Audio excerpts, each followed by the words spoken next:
14. 1, 2.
But it's been no bed of roses,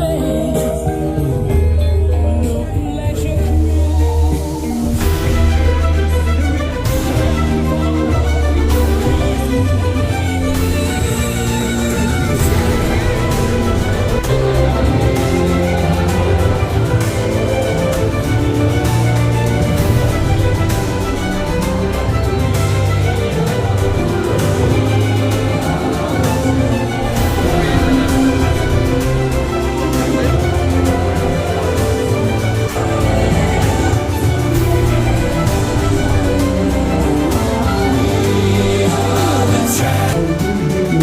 Over to the photo booth and get your photographs taken before we get the next tables.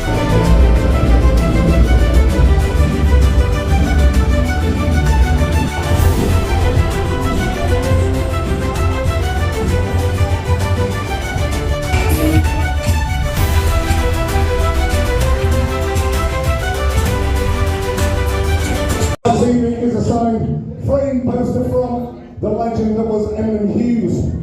Liverpool and England captain back in the 70s, lifted the league title, the FA Cup, the UEFA Cup for Liverpool back in the day, made 62 appearances for England, captaining on several occasions in the golden era of English football in the 70s. Not. But Liverpool legend nonetheless. It's going to start us with a bid of at least 50 quid. Come on guys, let's have hands in the air. That's a great start, isn't it? You can't be that old that you don't remember everything. We've got a bid of 50 quid. We do have reserves on all of these auction prizes this evening, I'm afraid. So we need to be banging out much higher than what we're at the minute. We've got a starting bid of 50 quid down here. It's going to give me 75. It's not looking very good on the Emily News one, guys, I'm afraid. Anybody going up at 50 quid? We've got 75 over there. We need to be getting upwards of that. Probably double that, I think. So is anybody going to give me 100 quid? Is anybody going in? We've got £100 down here. We've got 100. We're looking for 125 on the Emily Hughes. Signed, framed, photograph. Anybody up there for 125 quid? We've got 100. We need a bit more for the bottom prize, guys. We need to meet the reserve a little bit higher than that. Come on, anybody going there? We've got £100 bid at the minute. We need to go a little bit higher than that to meet the reserves. Is anybody going to give me 125? Last chance on that. We'll go at 125. If anybody can give me 125, that will be the reserve this evening. Can you give me 125? We've currently got £100 with this gentleman. Is that a bit, mate, or are you just passing your glass over? Be careful, mate. I'll get you on that bid. We just want 125. Anybody going to give us 125? We've got 100. We need to meet 125 to get the reserve. Anybody out there? Last chance on that one? He's going to give us another 25 quid. But what a job he did in 9 years, winning 17 trophies as manager. I'm not going to list them, you know all about Bob Paisley. If you don't, you shouldn't be sat in this room. Ladies and gentlemen, who's going to start me with a bid of £100 for the signed Bob Paisley? And we need to go much higher than that to meet the reserve. So let's start at £100. Oh, let's not. £100, we've got a bid of £100. Are you going 125 over there? Yes, sir. Yeah, we've got 125. We want 150 now. Come on. We've got 150 down here. We want 175. Is everybody going to bid 175 for the Bob Paisley signed photograph? My voice is going already. 175 we're looking for. We've got 150 at the moment down here. We need a little bit more than that to meet the reserve. 175 is what we're looking for. I hope you lot are all waiting for Jurgen Klopp one. Well, I'm going to be wasting my time up here. We need a 175 on the next bid. We've only got 150 and we need to almost double that to meet the reserve. So come on, guys, get your hands in your pockets. Legend of Liverpool manager we're bidding for at 175. Anybody going up that way? We've got 150, but we need to increase that to meet the reserve. Can anybody give me a bid of 175 upwards? We've got 175 from this man down here. Thank you very much. So that means we're looking for £200 to nearly meet the reserve. Not quite there, but we're getting there. It's a bit slow out there. Am I facing the wrong way? Guys, we're looking for £200. We've got a bid from 175 from this gentleman down here. He's going away. We've got £200. The room, round of applause, please, everybody. We've got a bid of £200. We need a little bit more on that. 225 is what we're looking for the Bob Paisley signed photo. That will look great on your staircase or spare bedroom, wherever your wife will let you put it. We all know the score, gents. I've got a loft full of the damn things. I'm not allowed them anywhere. We're looking for 225. Come and let it go at 225. We want to reserve a little bit higher than that earlier, but can we let it go at 225 if anybody's bidding 225 on the Bob Paisley? Everybody's going. We've got 225 in the ring. Can we go at 225 on the reserve for the Bob Paisley? He ain't listening. 225 reserve. Have we got that go? Yes. Put your bloody phone down, man, and listen to what we're talking about. I hope you're on flipping porn or something silly like that down there, are you?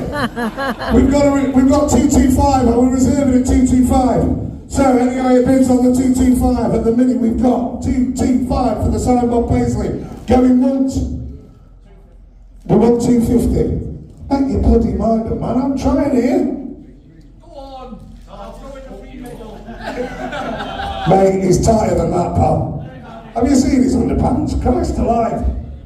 250, you're going to go at 225. He's already brought one, man. 225 sold to the same gentleman. Round of applause round the room, please. Top banana. He's back on his phone, look. Are we right? He's texting Robbie Fowler, see if he'll take his price down a bit for next time. Come on, Robbie, lad. This one needs no introduction. For most of you in the room, I've seen a couple of Leeds shirts out there, but we'll let you off. Okay, again, we've got a reserve up there. So we're going to start the bids at 150 for the signed Jurgen Klopp shirt. Legend in the room. Come on, guys. 150 quid. We've got a starting bid over there. We want 175. We need to get up there. 175. We're looking for 200. £200 for the Jurgen Klopp signed shirt. We've got 200 from a nod over there. Any increase in the £200? I can't see what's going on. You're following me, man. We've got £200. We want 225. We're looking for 250 down here now. He's doing a good job, but he keeps blocking me off. Although I'm not sure it's quite big enough to block me off yet. We're looking for 250. We've got a 225 bid down here. Any increase? We've got 250. We're looking for 275. We're nearly at that minimum bid we need. 275 we're looking for. Any advance? We've got 275. The magic number's coming now. £300. We want £300 for this, and then we're all good. 300 quid we've got. We need 275 down here. We're looking for £300. Is anybody going to bid me? £300 we have. Ladies and gentlemen, we've got a bid of £300. Give that man a round of applause, please. Okay, we're in good territory now. Anybody going to increase on £300 for the Jurgen Klopp? We want 325. Anybody out there giving me 325?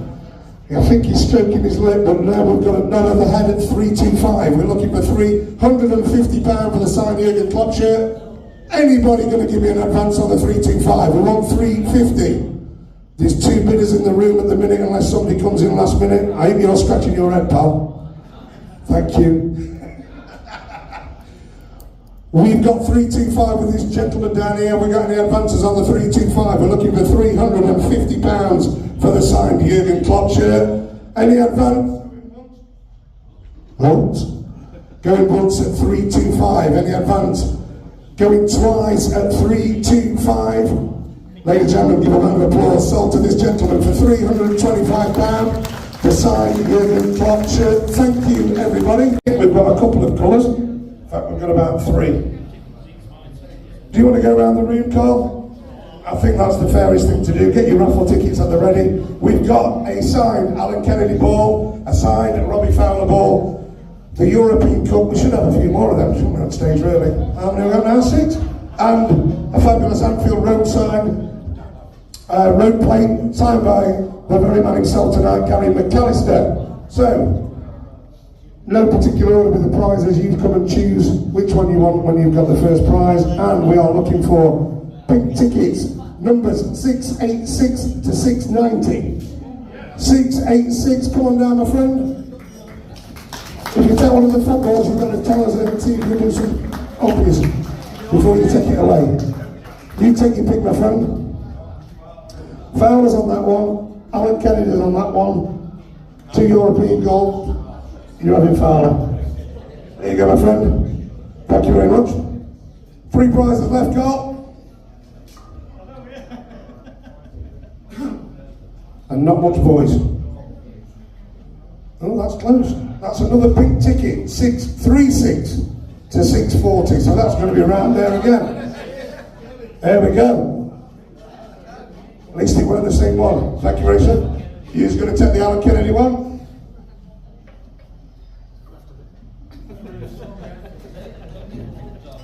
Bit rude, but nobody's picked the Gary one, yeah? That's a bit off, isn't it? Not fair, Gary, that one, is it, pal? If somebody picks the European Cup now, mate, I'll just go and say stuff in. Okay, we're on to the orange tickets. 701 to 705. On the orange tickets. No pressure, pal. European Cup, fake one, not real, or a signed Gary McAllister Anfield road plate. Absolutely is the right answer. Thank God for that, mate. You nearly made it embarrassing for us. Good man. Give him a round of applause. He's kept the night going. Has he got a voice? Because I've not got one. Back to the pink tickets, ladies and gentlemen. 961 to 965. There you go, sir. Following famous footsteps of 6 previous captains. Thank you very much, everybody that's had a go on the raffle. So we're going to have a little break, 5-10 minutes, and then we'll do the Q&A with Gary. We'll see you in a little while. Come here.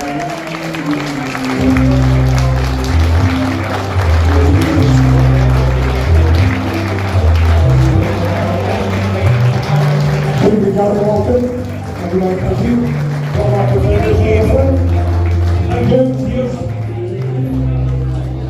This is very comfortable. It's rather nice up here, isn't it?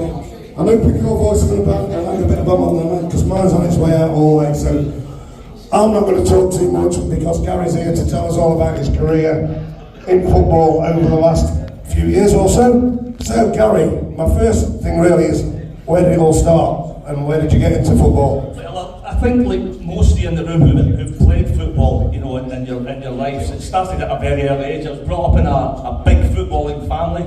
A big Rangers stroke Motherwell supporting family, and that's, you know, played boys club, played in school, and then obviously at 10, 11, 12, when you're starting to make a few noises and people are more aware of what you're capable of doing, there was some invites that started to come through the letterbox, and the likes of Nottingham Forest, Leeds United, Man City, Newcastle. But the big one, bearing in mind I come from just outside Motherwell in a little town called Bellsill, and Bellsill is the birthplace of Sir Matt Busby. So it's very synonymous with Manchester United, the town that I was brought up in. So everybody had a little bit of a feeling for Manchester United, because the schools and the streets and the swimming baths were named after Sir Matt. And my family were friendly with the Busby family, so the invitations of Manchester United came. and it's uncanny, you know. So I go to Manchester United at 11-year-old. I go to Manchester United at 11-year-old, and I go for 5 years in a row till I was 16, just when I was leaving school. But in Scotland, you weren't allowed to sign for clubs, you know, in England. The Scottish FA were trying to keep home talent in Scotland to then make it through the Scottish teams to then make the pathway down to the bigger money and the bigger clubs south of the border. But I was rejected at 16 by Manchester United. They were sort of saying I was too small and it was this and that. And I think that's the first time, you know, when I'm looking back and you get time to reflect and what it, you know, and then making a pathway in this game. I think that rejection at 16 has stood by me right up to the last game I played. You know, I think I played over 750 games. But that rejection way back then when I was 16-year-old, it was a wee bit, I'll show you. It was at a point to prove. So I'd rather than go back cap in hand to the teams that said that I didn't want to, because I was going to Man, I just picked Man United. I just signed for my local club.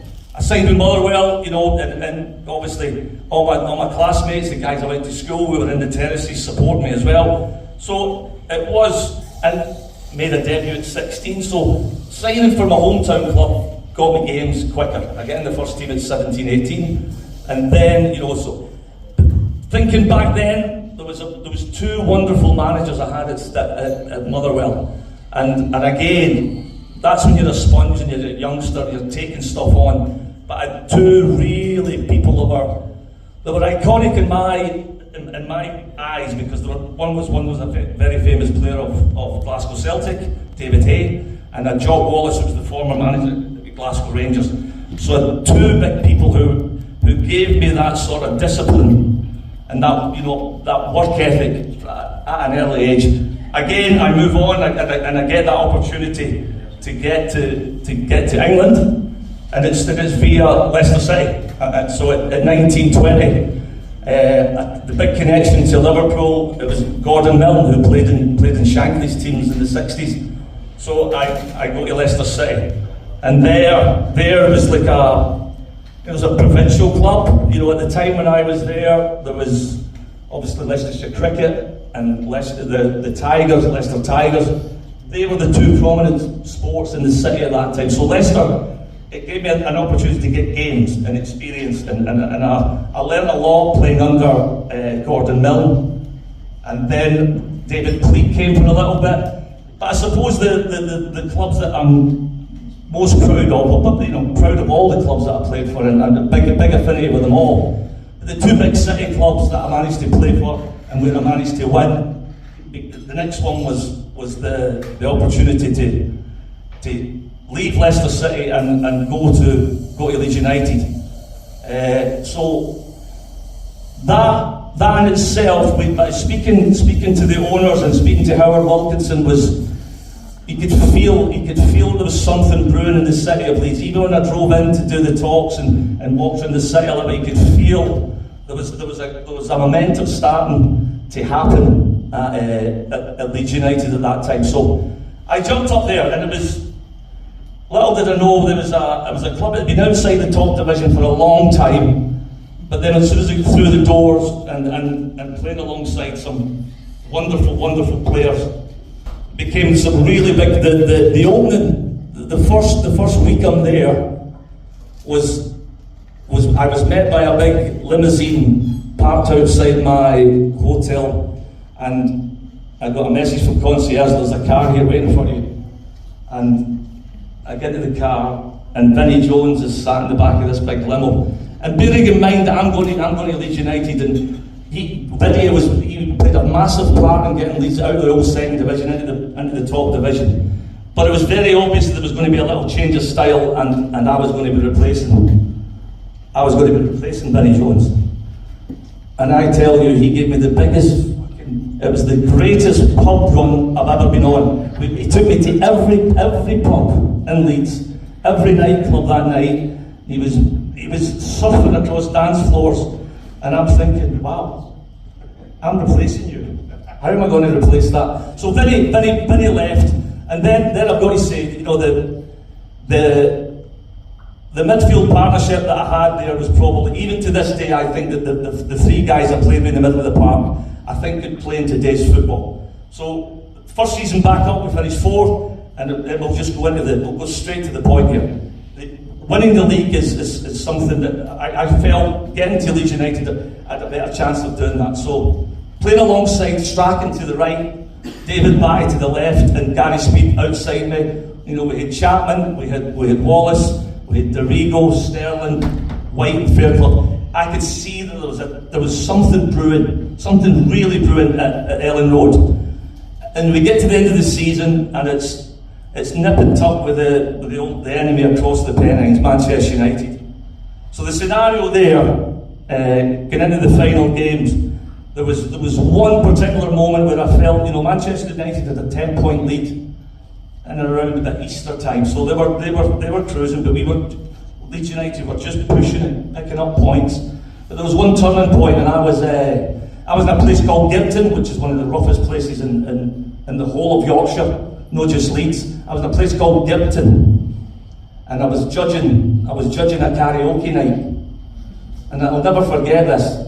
Just as Meatloaf, this guy was doing Meatloaf, A Bat Out of Hell, and then the whole room just erupted, and it was West Ham had scored against Manchester United at Upton Road, and obviously that meant that Leeds United had a chance of winning the league. So we get to the last couple of games of the season, and I don't know if there's any Leeds fans in here, but it does. The story entails a big enemy of most of the fans in here. So I don't know if you can picture it. Leeds United plays Sheffield United in the second last game of the season at Bramall Lane. And the outcomes would be if Leeds beat Sheffield United at 12 o'clock, it was a 12 o'clock kick-off because it was a Yorkshire derby. That meant in the afternoon, Manchester United had to go to Anfield and win by 2 clear goals, or Leeds are champions. So Leeds United do the duty, win the game at Bramall Lane, and I don't know if you can picture this. We're sat in Lee Chapman's living room. It was ITV that was doing the football at the time. So we go back to Lee Chapman's living room to watch the game, and the cameras are there filming us. So there was, again, Strachan, Batty, Speed, Cantona, and Lee Chapman. And because I had done a little bit of work with TV, I was hooked up to the commentary box at Anfield. Dennis Law and Ian St John were doing the game. I was hooked up to the director. So we're watching the game, and obviously I could hear the director, you know, camera 1, camera 2, he's doing that. So at the end of the game, Liverpool beat Manchester United 2-0. So Leeds are champions. So we're sat there, and then, but into my ear, I can hear the director saying, get a camera to the tunnel, we've got Fergie. And then obviously in Lee Chapman's living room, Fergie pops up on the screen. So he says, you know what he's like. He says, they haven't won it. Leeds haven't won the league. Manchester United have lost the league. Leeds haven't won the league. Manchester United have lost the league. So in Lee Chapman's living room, I go, big red nose, as gracious as ever, in defeat. And then back in my ear, the director, Dennis Law, said, Gary, Fergie can hear you. For 25 years, he never looked at me. He walked past me in airports and hotels. And then it was like, then I had a personal tragedy of losing my wife to breast cancer. And the first phone call is from Sir Alex Ferguson. Just said, you're more than welcome to come to Old Trafford anytime you want. You can come to the training. I'm here. If you need a chat, I'm here. So it's like when you're directly against them, you're the enemy. You know, now that when we'd finished and time had moved on, he's like a long lost brother. So that experience of winning the league at Leeds United was very special. So, you know, just that success there then sort of drove into the international career. And again, it's like I feel extremely lucky, you know, to play so many games for some great clubs, but then to play for your country and then eventually captain your country. It's very, very special. And I suppose the big part of that was, you know, in 10 years of playing with the national team, I think 7 or 8 of the years I roomed with Ali McAllister. You know, you see him. He's on every TV station, every radio. So he's very prominent at the moment. But I'll maybe just enlighten you a little bit. There's a lot that I can't say, but there's quite a bit. So when you're travelling and you're playing in a major tournament, or you're going to some obscure countries, and you get to some horrible hotels. McCoy's never travelled with anything, so I'd wake up in the morning, he's brushing his teeth. He's got my toothbrush. And we're there, he's having a shave. He's got my blades. He's using my blades, and it's like, what are you doing? And then he's got my pants on. He's no socks. So he never brought any. So yeah, it's like, those are the little things, you know. But what a player! Any little half chance he was there. So the international thing was wonderful, and then the opportunity came, and Craig Brown made me captain. So again, that's a big, massive, proud moment of leading your country and your family being in the stands. You know, so that was amazing. So briefly, so just jumping right through the whole career. Then Coventry came in after 7 years at Leeds United, 6 years at Leeds United. I purely went to Coventry for money. I'm not going to lie. The financial package that they offered, I asked Leeds United for half. But I suppose the 4 years at Coventry, the things that I can remember, just at Robbie Keane I played alongside Robbie Keane, Dion Dublin. There was Chipo, Hadji, the two Moroccans who signed. There was some fantastic players, you know, Huckerby. So the 4 years, and obviously Gordon had moved to Coventry as well. So that allegiance we struck, you know, was reunited. And then I suppose for me and most of the guys in this room that are proudly wearing that red shirt, it's like there was just a few little whispers that there might be some interest from Liverpool as I'm getting towards end of contract, you know, at Coventry side. The beauty being there that my agent looked after Steven Gerrard, but also looked after Jamie Carragher, Nick Barnby, Emile Heskey. So my agent had the ear of Gerard Houllier. Gerard Houllier was touching along the lines that he needed an experienced player to really try and help this group of young, exciting players, English players. So as soon as I heard of any interest, I basically said to my agent, you know, we can't lose this deal, you know, over finances. I basically would have gone to Liverpool for nothing. And then it happened, and it wasn't met. You know, the Liverpool fans, I can remember, you know, the editor of a couple of the fanzines and a few of the fans saying, this baldy guy, 6 foot baldy guy, he's 35 years of age, why on earth are we signing him? And it was like, and in actual fact, he says, if he plays more than 10 games for Liverpool, this is the editor of one of the fanzines, he says, I'll show my backside in Marks and Spencer. So again, you use stuff to motivate and push you. But within a week of getting to Melwood, you know, it's a very historic place, and obviously I can think back to Gordon Milne, my manager at Leicester, and seeing pictures, and Gordon rung me and says, you'll love it there, this club is made for you. So there was a style thing, you know, and I always felt any chance of getting to Liverpool in my career would represent a chance of winning. So getting to Liverpool, and then just one week at Melwood, and seeing Carragher, Gerrard, Fowler, Owen, Barnby, Heskey, Murphy. And then you look, you know, the sort of, the dressing room wasn't split, just English and foreign players. But then you'd look at Hippier, Henshaw, Babel, Haman, Smeeser, Berger. And I'm looking around this room saying, why on earth is this club not winning? Why, surely, maybe not, you know, going from 5th or 6th to winning league, but surely this club can win a trophy, can win a cup.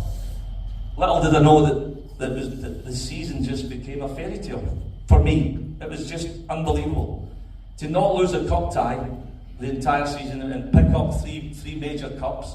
Then at the end of that three major cup winning season, we go and play in the Super Cup, so we win that, and then the opening of the following season, win the there's 5 trophies, and then I get a phone call to go to Buckingham Palace and get an MBE. It was like I was in a dream. It was a dream world, and there was moments in that, you know, that at Anfield and playing under the lights of Europe. But I spent my entire life playing against Liverpool. You know, something when I came down in the mid-80s, they were playing a different game, similar to what Guardiola's produced in City. Liverpool were that team back then. They were just, it was as if they had more men. It was as if Liverpool were playing with more men. So to get the chance to play for the club, and then understand the club. I thought I knew it, because I knew a lot of the players, you know, and I played against them so many times. But until it's the same with Leeds United. Once you go to one of the big City clubs, and even when I went up to work with Stephen at Glasgow Rangers, these clubs, you don't feel it until you put the jersey on, until you work for it. And then they're so vast. And it does overwhelm you. It's an amazing, you know, I've travelled all over the world, and there's always a Leeds United fan, and there's Liverpool fans everywhere. So the cup ties were amazing, you know. And if you sat there and asked me, we had a week where we were playing the FA Cup final down at the Millennium. Obviously, we'd started the cup wins by beating Birmingham and it was the Worthington Cups back then. We beat them in penalties. But in the week of the FA Cup and the UEFA Cup final, as a British player, I wanted to play in the FA Cup. You know, that would have been a dream come true, because the FA Cups, even as a wee boy, just watching the big game from Wembley was the one you wanted to play. But prior to that game, Gerard Houllier pulled me and said, you won't be starting. He says, so majorly disappointed. But we win the cup. I come on in the last couple of minutes. Michael Owen scores 2 goals from absolutely nowhere. It was a remarkable win at the end of the day. And I get the tap that you're going to be starting on Wednesday night against Alaves in Dortmund. And that's where there's a moment in this little story which still haunts me to this day, and my mental welfare has suffered with this moment. Get the picture. Westfalenstadion, Borussia Dortmund, the yellow wall. That's where the Dortmund fans go. So Alaves had that behind the goal, one side, one end, and Liverpool had the rest of the ground. So we go 1-0, 2-0, 2-1, 3-1. And then Alaves they just go gung-ho, pulling a couple of extra forwards. And Gerard Houllier, rather than responding by putting defenders on, he starts to warm up Robbie Fowler. So I'm taking a corner at the Liverpool end of the ground, so it's just complete rap of Liverpool fans. And I'm taking a little corner for a near post flick on for Heskey. I'm trying to find Heskey's the little near post flick on. And Robbie Fowler's stretching directly behind me. I'm the corner flag, just about to take this little chip into the near post. And this object comes flying out the crowd and just lands between Fowler and I. But on the way through it sort of just clipped me in the ear. So the object just landed on the pitch outside the D, and Robbie comes out and goes, it still hankers with me now. It's quite scary. So he says, is that what I think it is? And Fowler went, yeah. And it was the biggest double dildo I've ever seen in my life. So Fowler walked past me, he's flicked up, he's right, and volleyed it back into the crowd. And to this day, it still terrifies me that. And all that, but that's me as I say. So that's a brief, that's right up through that. But the time there was extremely special, and Gerard Houllier to take a punt on Sunday at 35. I went to signing at 35, playing a couple of seasons at Liverpool, and obviously winning a league at Leeds United, and the 2 provincial clubs of Leicester and Coventry. He's just been lucky. Didn't really suffer many big injuries.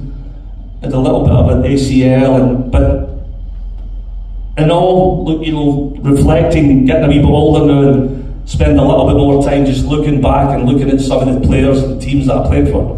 Just so lucky. Absolutely, captain of your country, playing for your country, being at a World Cup, being at 2 Euros. Never ever felt that as if I was going to work. Not one day did I wake up thinking, weather's shit, don't really fancy it, you know, no nice day to train. And I honestly, you know, that's from my heart. Never did I ever think that I was working. It was a great run. I've just been speaking to a few guys in here asking if I'm still coaching or involved. Do you know what? The coaching and the management was great to be involved and great to be on the grass. Still great to be in and around football and people. But it didn't really float my boat. I always feel as if I'm an ex-player. So the stuff that I really enjoy now is more of a mentoring and just sitting with like-minded people that want to, you know, work hard, people that want to go and try and win something, and people that want to just continually improve. You know, getting to Liverpool at 35, I became a better player by the time I finished playing. You know, purely by using the information I'd gathered prior to getting to there. You know, winning at Ellen Road, you know, playing for Leicester City, playing for my hometown club, being rejected at Manchester United, and then now it's just nice to go, but it doesn't stop me. I still sleep and dream about playing football. I'm a mad keen golfer. I'd like to just go on a wee hiatus around the world playing golf. Worst things to do in the world. I don't want to be Prime Minister, don't want to be President of the United States, don't want to be doing the budget. What would I like to be doing?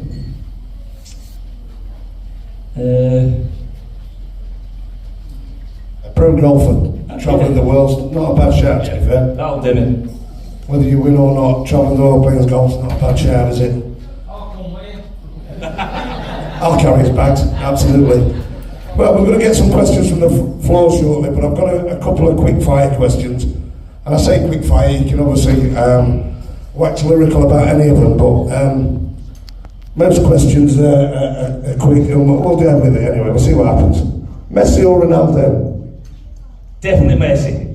Quite simply, I just like, I like watching lefties. And Messi, you know, Ronaldo's supreme, wonderful footballer, but Messi just for me. I think it's just my preference. It's hard to split the pair of them. You know, even Ballon d'Or couldn't split them really. But I'm more of a Messi fan. I think a certain wink did it for me back in the day. Yes. 100% been Messi all the way since. You mentioned a couple of guys sharing toothbrushes and stuff like that along the way, but best teammate, I think I know the answer to this, but... Best teammate, really enjoyed it, you know, working and playing alongside Stephen, but Strachan was still very close with Gordon now, and his family, so Strachan was an outstanding teammate. Fabulous football. Noisiest teammate, loudest, noisiest teammate that you've played with? Must be a few. Carragher's really shy, isn't he? Fucking Scally, he is. No, he's top bit, but he's like, you need to be on your toes with Carragher. You know, I think you can see that jumping at the TV when you see him reacting with Gary Neville and Keane and stuff like that. Carragher's lively, but he's a good sort. Yeah, he's a good lad. Top man. You've obviously played with some fabulous footballers we've mentioned, but who's the best opposition player that you've played against? Whether it be at club level or international level, or perhaps both? No, by a country mile, Zidane. Zidane was like he's a giant man, touch of an angel. Just the way he glided and moved it from left to right. You had to sort of look round him because he protected the ball so well, and it's such a big frame. Zidane was magnificent. Also, you remember a little Romanian who played for Barca and Madrid. I played against Georgie Hagi once against Romania. And wow, he had a couple of seasons where he was like, he was unbelievable. He was unbelievable. Again, a lefty. You know, something about lefties. The other one that I, probably tried to copy the most in my life and throughout my career was Glenn Hoddle. I'm a massive Glenn Hoddle fan. Another great footballer. Funniest teammate. Mel Sterling at Leeds United. Crackpot. Funny man. Just one of those guys that just had the ability to make a whole room. he used to just bring loads of fucking random stuff into training, like sex toys and all that. Every day he would bring something random, and he was like, Double dildos? what is that? Not so much that. It was like all sorts of stuff. He'd just come in, bring a bike into the training room, the dressing room and stuff. What the fuck he did? It was bizarre man, but funny. Some of the stories with him and Ray Berardi were a pair. They bounced off each other brilliantly.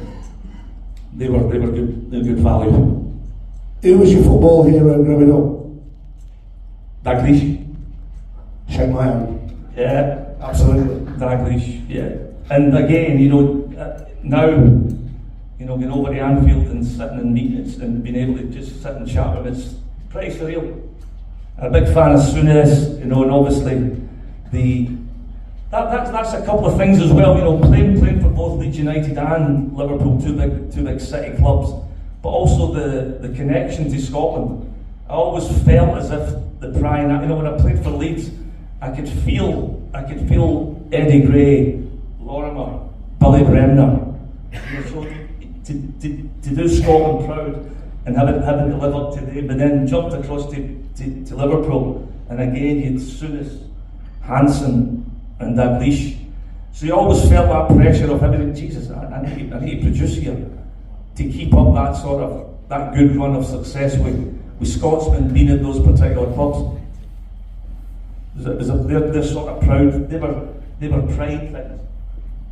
I suppose that leads us on to the best Liverpool player ever, then, in your opinion.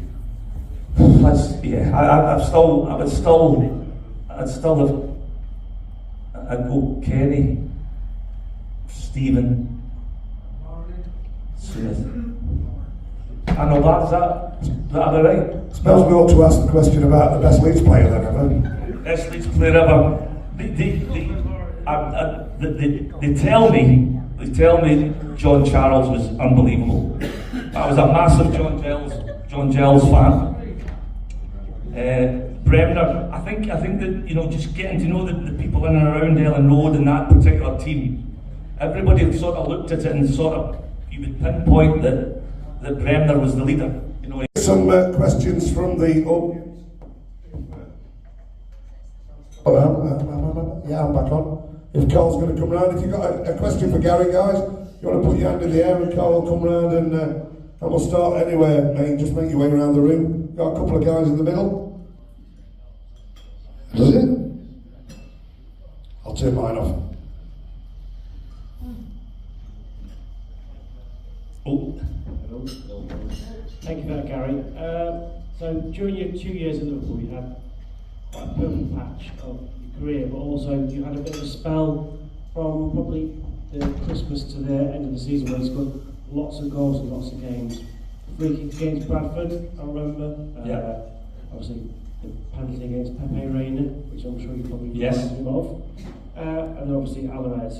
But during that spell, what was your favourite goal for Liverpool and why? Well, I suppose the free kick against Coventry, which went quite a big way of putting Coventry down. As much as it was a good goal, but looking back, you think, didn't really want Coventry to go down. But the goal that I enjoy most, and I've got to say, I don't mind, because the fixture happens every season. They keep re-showing it, and I just don't tire of the goal against Everton, because I don't know if there's anybody in the room who's ever watched the game. We had a free kick in the exact same spot about a minute before the actual goal.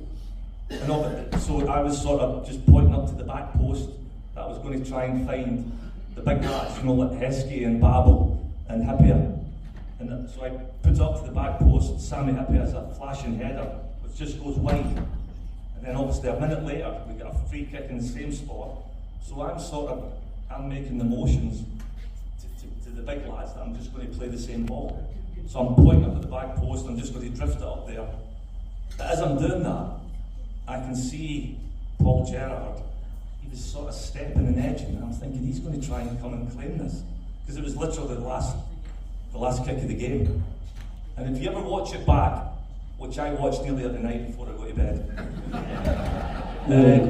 Carragher comes from the halfway line, which wasn't far away. And he goes, Carragher comes up to him and says, fucking don't even think about it, lads. Because he was, you know, Carragher's obviously, he's got a football, and he could feel that I was thinking about shooting. And a little technique that I used over the years of taking free kicks was, I would make a little dummy up to the ball, and in doing that, I would be looking at the goalkeeper's feet. So if the keeper, you know, you're all footballing people, and if the keeper makes one step to the right and his body weight just moves that much. If he goes like that and then tries to get by there, it's very difficult. So I would always try to get a wee sneak preview of where the keeper thought I was going to put it.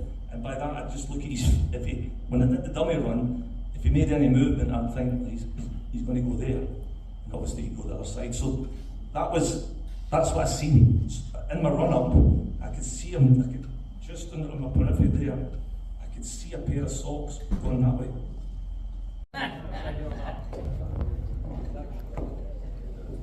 That's better. I don't really need a mic. Anyway, Gary, quick question.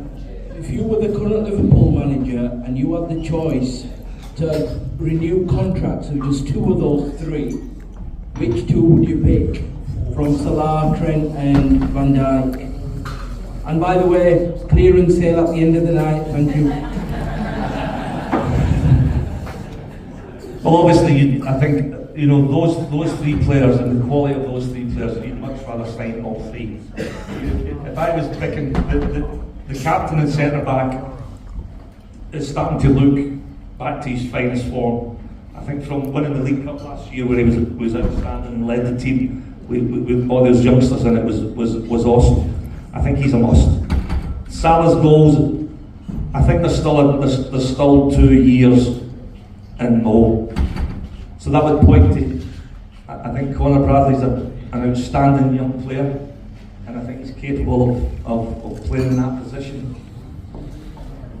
But some of Trent's passing and some of his assists, even this season alone, some of the things that Trent does, I don't think there's another player. You know, even De Bruyne are people who you would associate, immense passing ability and range.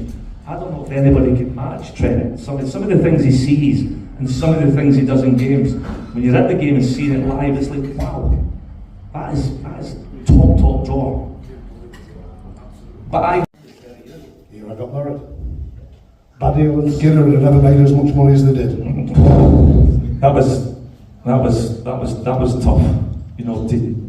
To captain your country at Wembley against the old enemy and then miss a penalty is so popular in Scotland. Fuck it. The peaks and the troughs of football, I guess, Yeah. area. You've got to have the highs and to have the lows. One last question then is Kian. Hi Gary. How you doing? Not bad, thank you. Good music by the way. Great list. All bangers. Oh, hey, not here. So, obviously we were speaking earlier and you said you're going up to Anfield tomorrow for the Aston Villa game. Two clubs that you're both involved with. What's your prediction of the game? I've got Villa just wobbled a wee bit in the last couple of 3 games. I actually, strange time for a game, 8 o'clock on Saturday night. So I just think Liverpool are on a roll. I think they'll sweep Villa away. I think they'll be quite comfortable 2-0. Yeah. I think so. I'm going to ask you one more. I like Villa gets some good players. Man City, lost 3 on the bounce. It's some kind of, it's hard to comprehend that they're actually going through this. That this is a sort of first little Proper law, isn't it? They have been hit a wee bit by injury, but they've not played well. Generally when City lose, they tend to play. Visually they still look pretty good, but they do look off. They look as if they can concede goals. Whereas in the past they've managed to just, when they've not played well, they've won. Yeah. So I think it's very open. It's like Arsenal. I like what Arteta's done, but I don't like the way he actually acts on the side of the pitch. So, as much as I quite like the Arsenal, I think he's turned him into something that I don't like. What was that? Somebody's getting rid of his playing peas, I think. Friday night, Mansfield, pie peas, you can't beat it. Couple of pints of lager. Well, I'd like to say thank you very much, Gary. At last minute standing as I've done so, I'd like to thank you very much for your time. Ladies and gentlemen, please put your hands together for the fabulous Gary McAllister. Thank you, Gary. Thank you. Thanks for having me. Thanks for the pleasure, Dan. And have a safe trip back to Harrogate, my friend. Yeah. Cheers, thank you. Thank you.